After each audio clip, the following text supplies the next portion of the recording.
एक चीज़ ये समझना चाहेंगे कि जो अभी फिलहाल हमने सिचुएशन पूरा देखा है लिक्विडिटी के फ्रंट के ऊपर के लेके इंटरेस्ट रेट का सिनारियो देखे, लेकिन उसके सामने डिमांड आउटलुक डोमेस्टिक फ्रंट के ऊपर काफ़ी बढ़िया रहा है।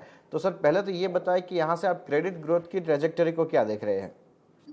Actually, if you look at the demand, it's been pretty good. Last 2 साल से बहुत अच्छा है.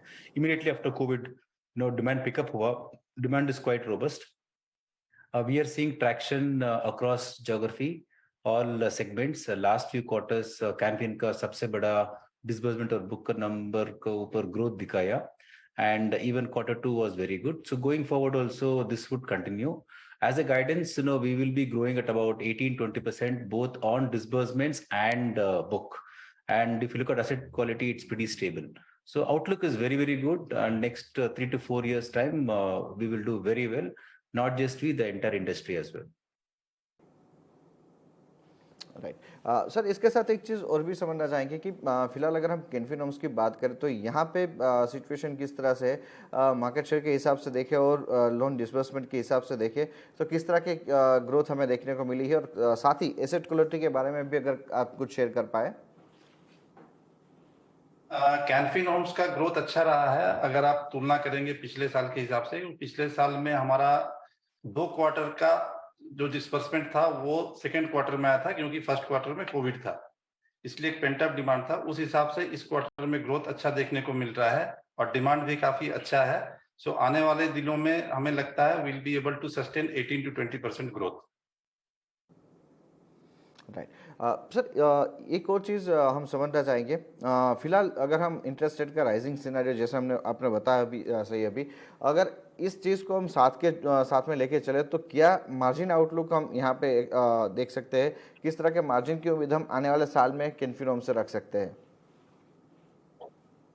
नियर फ्यूचर में हमारा ये रहेगा कि हम 3.5% मार्जिन रख के चलेंगे, लेकिन आने वाले दिनों में लॉन्ग टर्म में देखेंगे तो क्योंकि हमारा मैक्सिमम पोर्टफोलियो रिटेल है तो हमारा मार्जिन जो रहेगा वो 3% के आसपास रहेगा। ये लॉन्ग टर्म फ्यूचर की बात कर रहा हूँ मैं।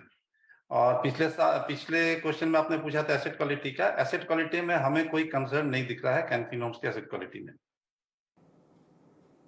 ओके।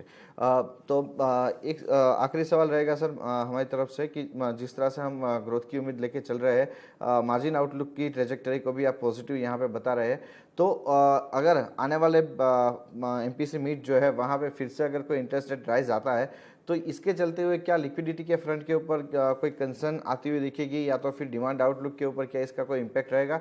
इस बारे में आपके विचार क्या है? Actually, if you look at liquidity, we've been always high on liquidity.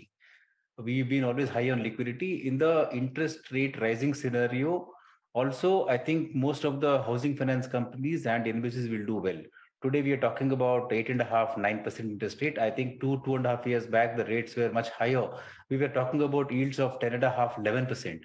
So when the interest rate goes up, all the companies will do well. Of course, the rate should not go up too much because it will impact the customer. But generally, if the rate goes up, by let's say another 0.4 to 0.5%, I think we see that as a good increase, and that will aid growth and also on profitability for all the housing finance companies. So we see a good opportunity in terms of showing better profitability and increasing our yields, and also in absolute terms on revenue and PBT and PAT. And in terms of outlook, it's pretty strong in spite of interest rate going up, in spite of cost of construction going up. Demand is so robust that these two small increase will not deter growth of the industry or Canfin as such.